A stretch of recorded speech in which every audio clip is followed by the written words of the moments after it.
And we are back, and we just finished watching 2021's No Time to Die, which is the send-off for Daniel Craig's James Bond slash 007. In this incarnation, James has retired and is living in Jamaica, and much like the Al Pacino character in The Godfather, is being dragged back into the business. This was directed by Cary Joji Fukunaga. Did I say that right?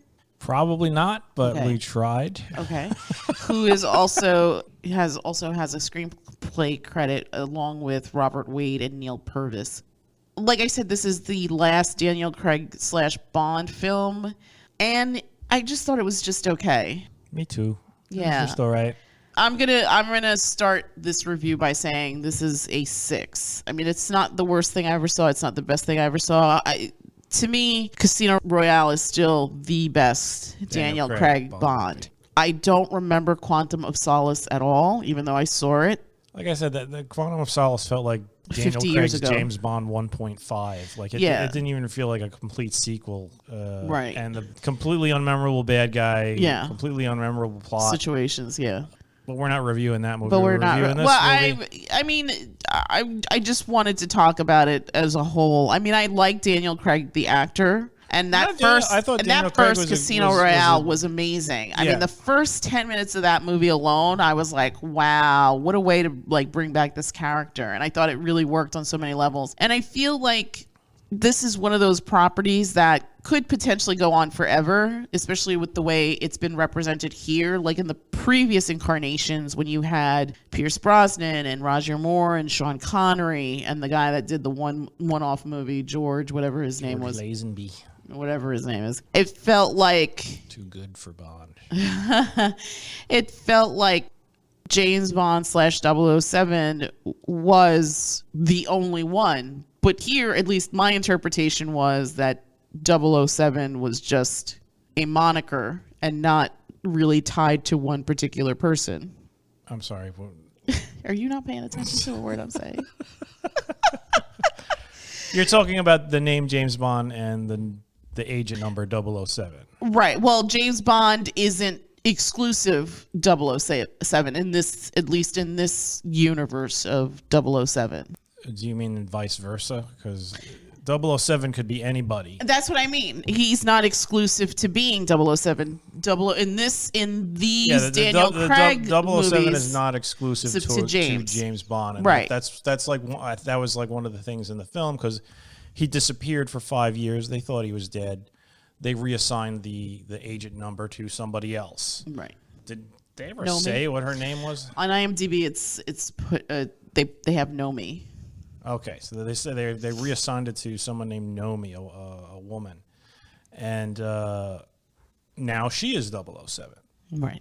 And even when they bring James Bond back, they are like, "Oh, we're reestablishing his 00 status." They don't even like bother giving him a number after the 00. Right. So there's like maybe like 20 minutes of, "Oh, well, is he 007 or am I 007?" Right. I guess that was humor. I guess. Yeah, this was rated PG-13. There was scenes of peril. There was minor cursing. I think there was like maybe 1 or 2 curse words here and there. If there were, I don't remember any of them. I think James dropped the F-bomb at one point. I can't remember what this. I remember like perking up. This was an incredibly long movie. It's 2 hours and 43 minutes. It felt like 2 hours and 43 minutes. Long. And at one point, you turned to me and said, "Are you asleep?" Yes. Yeah, because I did close my eyes and I did start falling under. Yeah, it was long. I don't know. It just. Aside from the fact that it had James Bond in it, and there was a kind of over-the-top bad guy. Kind of. It didn't really feel like a James Bond movie. No, I mean... there were action scenes, but honestly, this was like a real downer of a movie, especially the end. Yeah. And as far as Rami Malek's bad guy, it was like... He was just... I don't know. He was barely... I mean... he was barely in the movie. He was barely in the movie. Barely in the movie. You think that when you think of James Bond bad guys, you think of like these like guys with crazy sinister, plans for over the world top, domination. Yeah. And eventually it does sort of go into that territory, but it's sort of like, I don't understand why it has gone into that territory. The guy had a plan. His plan was wildly successful. He accomplished. I mean, seriously, he accomplished his initial plan, and that and then plan why did he want to continue that plan? That plan had like a great motive towards it. It was like classic reasoning, revenge. Mm-hmm. But then he just brings it a step further, where it's like the entire Earth is in peril now, right? And it was sort of like, well, why? Right. And then at the end, one thing that I was confusing about was, in order to put the Earth into peril, he needed to like fire that stuff into the sky on rockets. Mm-hmm. And he had missile silos. But did you see any missiles? I saw a pool of water with neon lights in it. Yeah, maybe, I don't know. Where the hell were the freaking missiles? I don't know. They were all freaked out that this guy's going to destroy the Earth. Yeah. Or not really destroy the Earth, but kill a lot of people. Right. And I was like, where's the missiles? Did you forget and what was CGI the motivation for killing those people? I mean, I don't know, went after... his dad liked poison. That's the. I don't know. His dad was really good at poisoning people. I didn't get the motivations of that guy. His character just kind of fell apart. And it was kind of funny because the beginning was very interesting. Yeah. Her flashback sequence I thought was really interesting. The opening, honestly, is the only interesting thing about her character that I've seen in the entire Bond franchise. Agreed. Since they introduced that character, I have no idea why the hell James Bond fell in love with her. Yeah, just did, like, her character just. She was as dynamic as paint drying on a wall. Yeah, seriously, and I feel like, why did she fall in love with James Bond? James Bond kills her dad. Yeah, in a previous. Yeah, I didn't get that either. It doesn't really speak well of the character when the guy that you end up being most attracted to is the guy that has murdered your father, your dad, and you know he killed your dad. Is this a case of love at first sight? Yes, and that's probably why I can't stand it. And like, that was in a movie where that happened. I think that's the same movie where the Monica Bellucci character came in, and she was also like, "You killed my husband," and she just drops her clothes. And is just like mounting James Bond, like she's in Heat or something. Okay, great, you're James Bond. You got that magic transmitter in your crotch that just makes women go crazy. I can't get behind the widow of somebody just being like, okay, I'm gonna just have sex with the dude that and like, it wasn't even like they had a previous relationship where they were like, no, oh, you know, it's good to see you again after all these years. Yeah, it was just, oh, you murdered my husband. The guy who killed my husband. Okay, stick it in me. Yeah, yeah. I don't know what happened here. I got to be honest.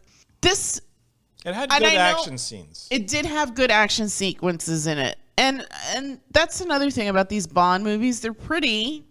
I mean, they're not like award-winning cinematography pretty, but they have beautiful locales. They have beautiful women. They have great costuming and great set pieces and stuff like that. But to me, and I'm sure I'm going to piss off somebody here, but these felt like the Harry Potter movies. There's a lot going on, and I don't remember a goddamn thing. I've seen all those movies more than once, and other than the Voldemort-Dumbledore fight in one of those movies, I don't even remember which one. Order of the Phoenix. Good for you. I don't remember anything about those movies. I too have forgotten a lot of those films. And you read the books to the kids. And I read the books to the Holy kids. smokes. And we've seen those movies numerous times. Well, like with that, I could be a bit more forgiving because they're kids' movies. But these were like such a huge cultural phenomenon. Those books were just like out of this world as far as popularity and getting kids to read and bringing back this, like... Looking back on reading those books, it was like, okay, those first couple of books, they really sold like hotcakes. We're not even going to give you an editor anymore. Right, just write whatever the hell you want. Yeah, she became like Dickens. It was like that last book was just ridiculously long to the point where I was just like, get the fuck on with it already. Come on. I don't want to see any more scenes of camping. So my question to you is that what's happening here, the nostalgia factor for James Bond? Because other than Casino Royale, I don't remember Quantum of Solace. And we saw that in the theater. Don't remember it. Skyfall, it was okay. Skyfall was probably the second best one out of them. Spectre, I don't remember it. Spectre had all those annoying bits where, I'm in love with you, and I barely know you, and I'm in love with you too. Yes. You're fucking James Bond. You're supposed to be so mentally crippled by whatever the hell happened in your life that you can't fall in love with anybody except for Vesper, and she's dead. I don't know.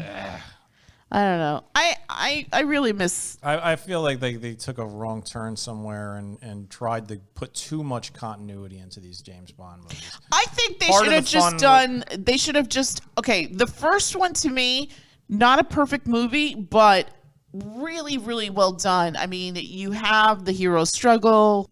She's kind of like in love with him, but has to kind of...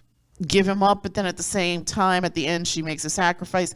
Like, that movie was amazing. The first 10 minutes of that movie were just like balls to the wall crazy. And I was like, oh my God, I'm here for this, all of this. And that really worked, right?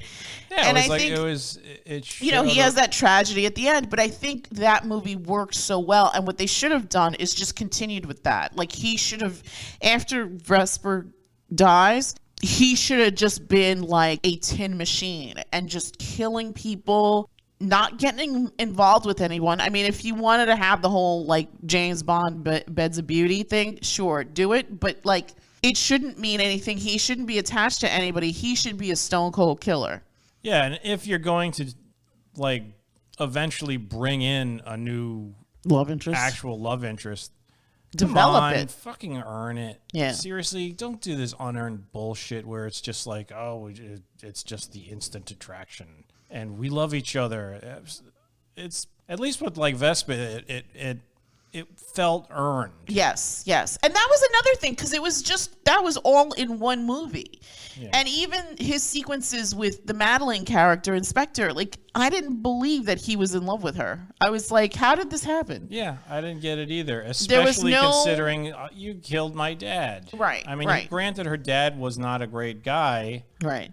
But it's still her dad. It's still her dad. That's definitely going to put a wedge in your freaking relationship. Right. I mean, any argument you have is just going to be like, well, remember when you killed my dad? Do the fucking dishes. Yeah. I don't know. I just, and I wonder with these movies, is it the nostalgia factor? I mean, I think Daniel Craig is charming and whatnot, and he's easy on the eyes. So I think that's another factor that these movies did well. I think he's a big component of that, but. No, he was a good James Bond. He was able to, but he was like a strong James Bond. His James Bond was more along the lines of, say, like a Sean Connery rather than a Roger Moore. Well, Roger Moore was my James Bond. He's the one that I grew up with. He's the one I grew up with too, and I loved all the campy shit. And one thing I did appreciate with this one is that car was crazy. Oh my God! I loved all the gadgets. Yes, I love that they veered a little bit more into the gadgets than they did in the previous movies. Yeah, previous movies. It is weird to hear Paddington over the headset. Yeah, I got to be honest. Unless it's coming out of that bear's mouth, I don't really associate. But it's his voice. Ben Whishaw is not doing anything different. I'm like, it's Paddington. That's the mental disconnect. I need to see the little floppy hat, and he's got to be talking about Marmalade or Aunt Lucy. Maybe he will in the next one.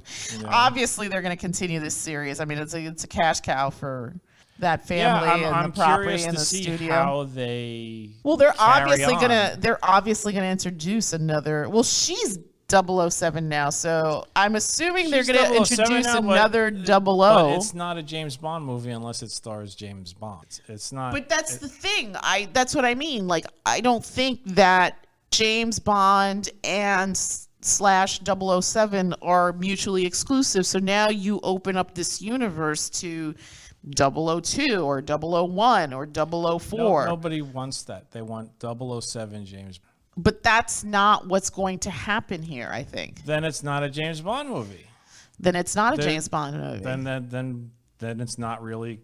It's a spin-off. It's not a continuation. But I think that none of the new James. I mean, Daniel Craig James Bond, I doubt had any real connection to Pierce Brosnan James Bond or Roger Moore James Bond or any of those. But this is what I was saying offline when we were talking. I was like, so in the previous incarnations of James Bond, you were always under the impression that James Bond was this particular person. But having watched movies with Sean Connery and Roger Moore and Pierce Brosnan and what was his name? Timothy Dalton. I forgot that he was a Bond. You see that there's different Bonds. But they're all named James Bond. And originally, when I was watching those films, I always assumed, oh, it's a different guy. And because he's sort of covert, his work name is James Bond. But like Pierce Brosnan could have been like Tim Smith. And Sean Connery could have been inherited the name. He inherited. See, that's why I thought that James Bond /007 was a particular name for a particular agent, right? That's the name that you got. But the Daniel Craig ones, at least to me, my interpretation was, no, Daniel Craig is James Bond. Yeah. And the 007 is the inherited nickname or whatever you want to call it. So without giving too much away, Daniel Craig is not coming back, obviously. So, and plus, as we spoiled before, someone else has now the 007 name. So this is why I'm assuming, because everybody's like, oh, well, who's going to be the next James Bond? Who's going to be the next James Bond? The smart thing to do would be to not have a new James Bond, but a new agent. Well, then that's it. Like I said, it's a spin-off. It's not a James Bond movie anymore. Well, that's the thing. Then you don't have a James Bond anymore, because guess what? James Bond is not coming back. At least not this one. But that's just not how these films work. Maybe, but maybe they're going to take it into a new direction, because you can't have, because again, my interpretation of this James Bond, of the Daniel Craig's James Bond, is that Daniel Craig's name was James Bond. So you can't have another James Bond. It's going to have to be... Unless it's just like every James Bond is a reboot of the James Bond. But I don't think that they're going to do that. I think that these movies have been wildly successful on their own, where they're now going to create this universe of other agents. And those are the ones that you're going to follow. It would make sense, because now you've opened up, the thing that you keep consistent is like M and Q and stuff like that. But if you introduce all these other different agents, that's a license to print money, because the property alone sells it. I don't know if I agree with that. I think that if you're going to have a James Bond movie, then it has to be James. You have to get a new Bond. But you can't. I know. Well, you can't in this timeline or whatever, but it's just the way it is. I wish the way it is. I understand that, but I wish they had kept it, because to me, like I said before, when I was growing up, my interpretation was that James Bond /007 was the name. It wasn't the real name. It was just the name that this agent would have, because obviously you want to protect their privacy, their family. And I think in one of the previous films, I don't know what, they actually say something along those lines. I don't remember. It's in one of them. I think it might be in the Lazenby one. I don't remember. But they pretty much say something along those lines that, oh, the other guy, something happened to him. Mm-hmm. But they just, honestly, they don't give a shit about continuity. Like, there's 20 some odd Bond movies. Right. And it's not like as though there's any real continuity through the majority of them. In fact, there's practically no continuity through any of them except for these last ones with Daniel Craig. the whole Spectre. That's the only time they ever actually tried. In fact, and this was kind of a reboot. No, it wasn't kind of a reboot. This was a complete reboot of the character. Like, he was, what's Spectre? We don't know what Spectre is. What the hell you mean you don't know what Spectre is? You didn't freaking, you met Blofeld. Right. God knows how many films beforehand. So, yeah, so all that shit was, I guess, jettisoned. Or was this an origin? Maybe this is the first James Bond. And maybe they're going to keep going with the idea that you had, where it's just, we like the name. But if that's the case, then are you saying that the films that came before secretly came after? And if that's the case, then, well, what's the deal with Felix? He's alive now? It doesn't make any sense. Right. So, honestly, they have to basically just reboot. For the new guy, it's another freaking reboot. And if they want to do spin-offs, I don't think that they're going to bring back that name. I think if anything, you may hear 007. Then it's not a James Bond movie. But wait, listen to me. I think if they bring back the moniker 007, it's going to be obviously attached to a different actor, but I don't think they'll even mention a name. I think people going forward just going to be... You can't... Every single James Bond movie has to have a scene reference where he says... James Bond. Every single one.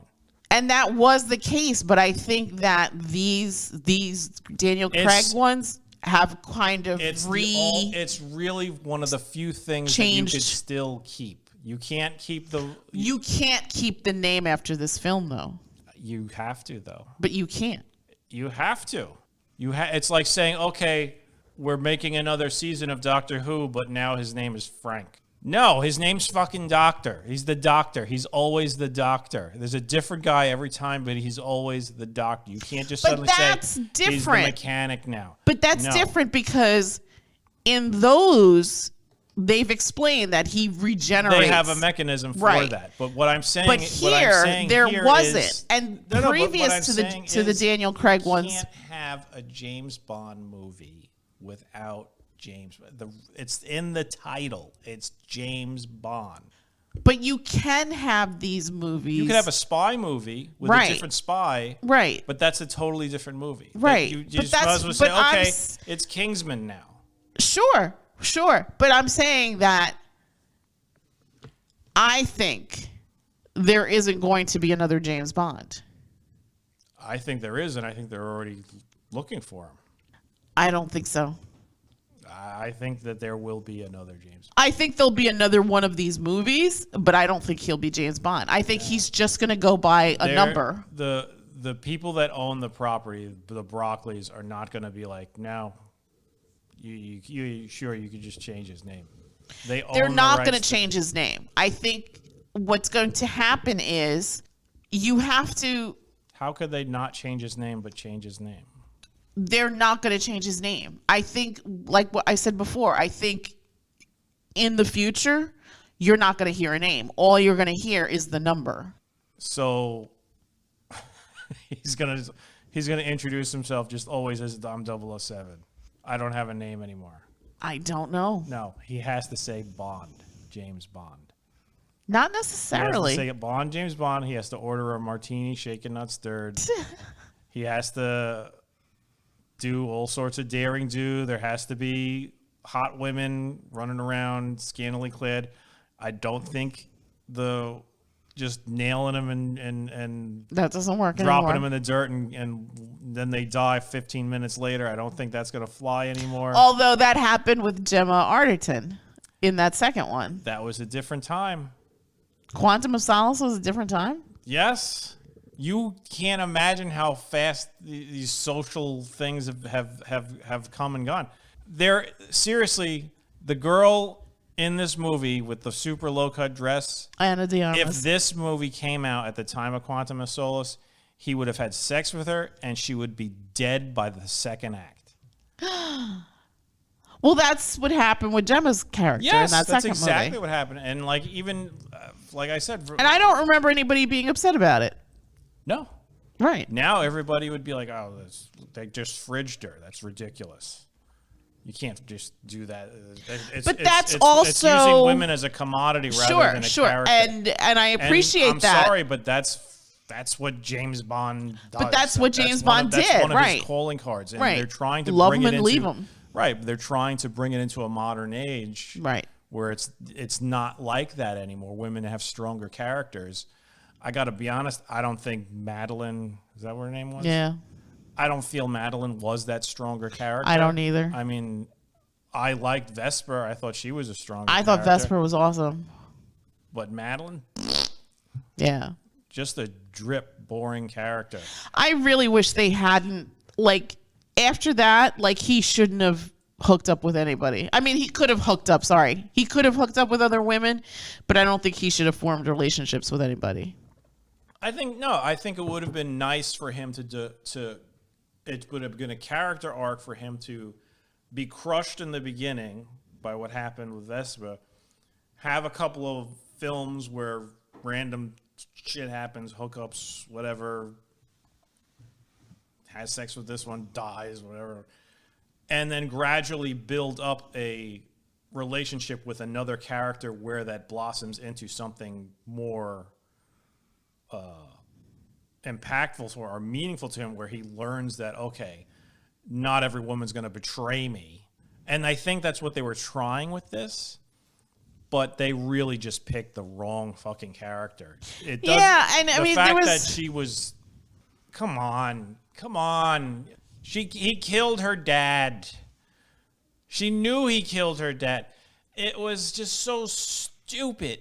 And even in the beginning, like, I didn't really buy into their chemistry. No, there's zero chemistry. There's nothing there. She's the dull as paste character. Then the reveal, and why didn't she want him to know? I don't want to say it. Yeah, that was so stupid. Why didn't she want him to know that was... I have secrets. Right. I can't tell you my secrets because you won't tell me your secrets. Yeah. And then that was another dumb thing. It's like Blofeld's like, I knew you'd go to that place sooner or later, Bond. Like, it's been like 5 freaking years or God knows how many years since she died, and Blofeld's just like secretly I'm going to pay people to just stand by this lady's grave hoping that Bond shows up. Yeah. Oh, and I'm going to set up all this infrastructure too. Yeah. And these goons will be on the ready to chase him. Exactly. All this shit's going to go down because I know it's going to happen at some point. At some point it's going to happen. Well, the other thing I wanted to say, kind of springboard off something that you said, and I'm sorry, but I'm going to go off on a tangent. Those Mission Impossible movies got progressively better. And one of the things that I really, really liked about those Mission Impossible movies was that even though Ethan had the relationship with the wife, he knew that he had to give her up because of his job. Yeah, especially it put after her the one with Philip Seymour Hoffman, right. It put her in peril. And even the one after that, Ghost Protocol, right? Where he sees her, he's watching her in the distance, right? And you know what would have been kind of interesting here, kind of to what you said, if they sort of had him just little bits and pieces, right, on his downtime in his apartment, just forming a relationship with maybe a new neighbor that lives across the way. And little things like maybe James Bond doesn't have an apartment and neighbors. How do you know? He doesn't. He just goes all over the world. I mean, look at when he moved to Jamaica, did he have anybody living near him? He doesn't want that. He wants to be left alone. I mean, he was driving down that road and he saw people. He goes to town, he goes to a club, he has random hookups, and that's it. He's not making friends with, you could use my laundry machine if you'd like. And then they play some. But I think that would have been Sixpence None the Richer, and they stare at each music in the background.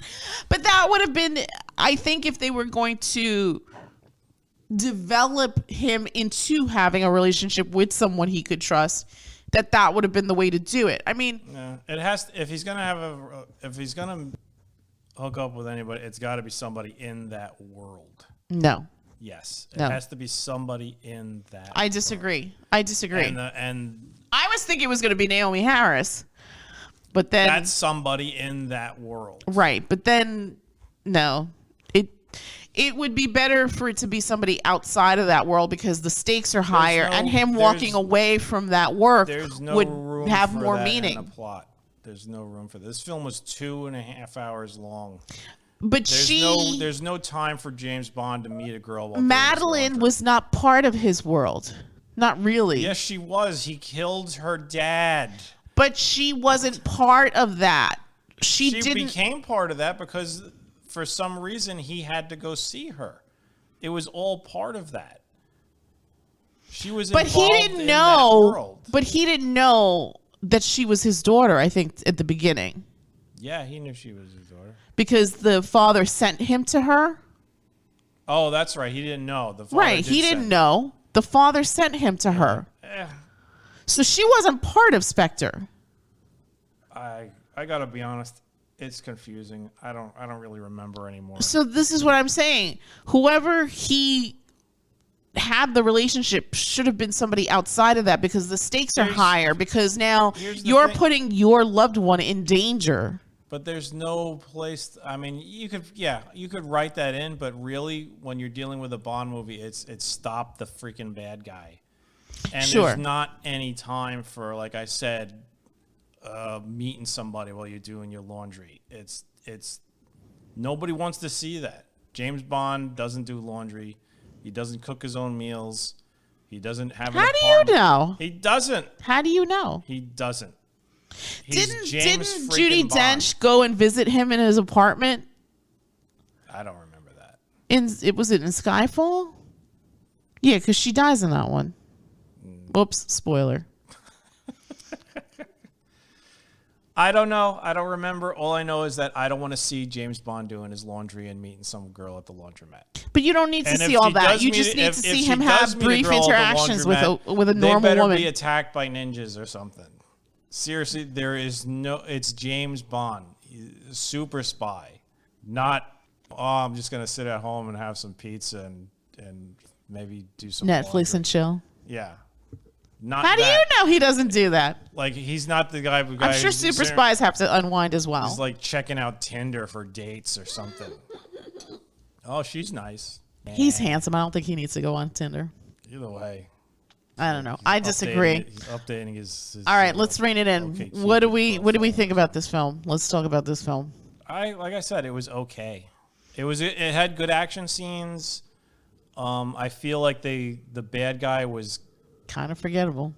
Yeah, I mean, like in the beginning, he had a good look with the mask and everything and the creepy face.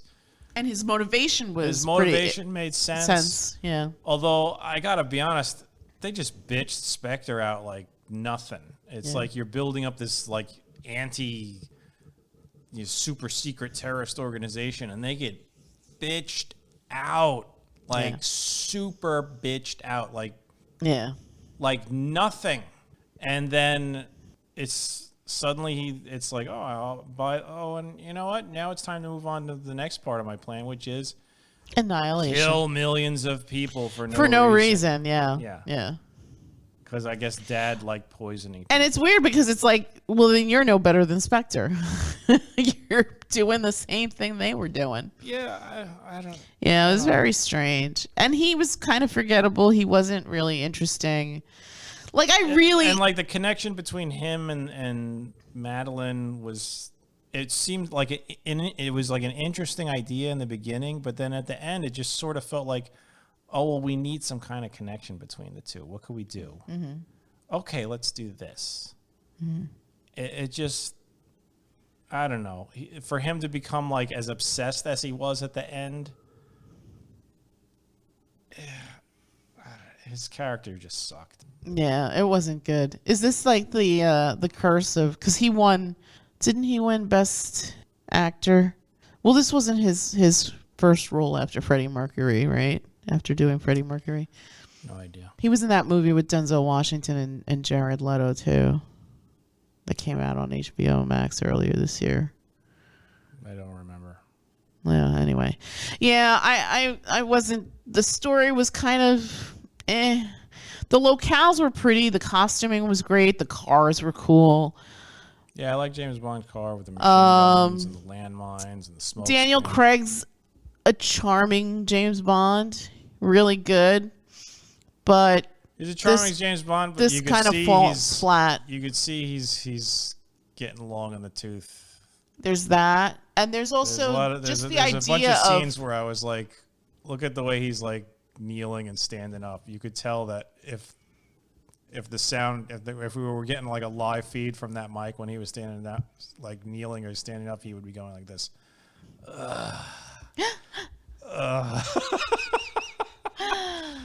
God damn these old knees of mine. I even make a joke about his knee. Yeah. Yeah, I mean, there wasn't anything memorable about this movie. I mean, we just watched it and I'm already like, it's fading fast. Yeah, it's fading fast. I got more enjoyment from the 2 episodes of Hawkeye on Disney Plus. Plug. And Arcane. Which was fantastic. Netflix. Check that out. 1 to 10, what would you give this movie? This is a 6. It's just okay. Yeah, it's just okay. It's a 6. I mean, better than average, just okay. Not really that. I guess better than Quantum of Solace, which I have no recollection of. Yeah, Quantum's, I don't really remember much. I mean, I feel like the order is Casino Royale, then Skyfall, because Javier Bardem was in everything, and he always makes things better because he's such a crazy. I think he's a method actor. Yeah, I think he's one of those guys. Then maybe Spectre, then Quantum then maybe then maybe this. Spectre, Spectre, then this. No Time to Die, and then I'd put Quantum of Solace last because I'm like, I still have no idea what happened there. Yeah. And part of me feels like I should rewatch it, but then I'm like, no. That one felt like a rush job. Maybe was that one of those films that was like written during a writer's strike or something like that? Oh, I don't know. I don't remember. I think it was. Oh.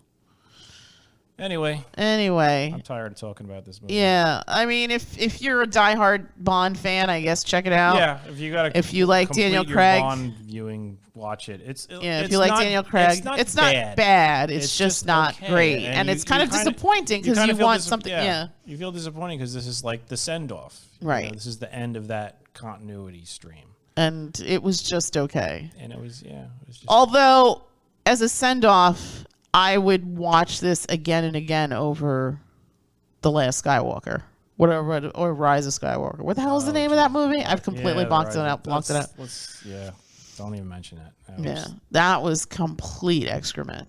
And I like Adam Driver, and I like Daisy, and I love John Boyega. I mean, that Oscar Isaac. That whole trilogy was just like no guidance. It was just like, hey, everybody do whatever you want. It's a free for all.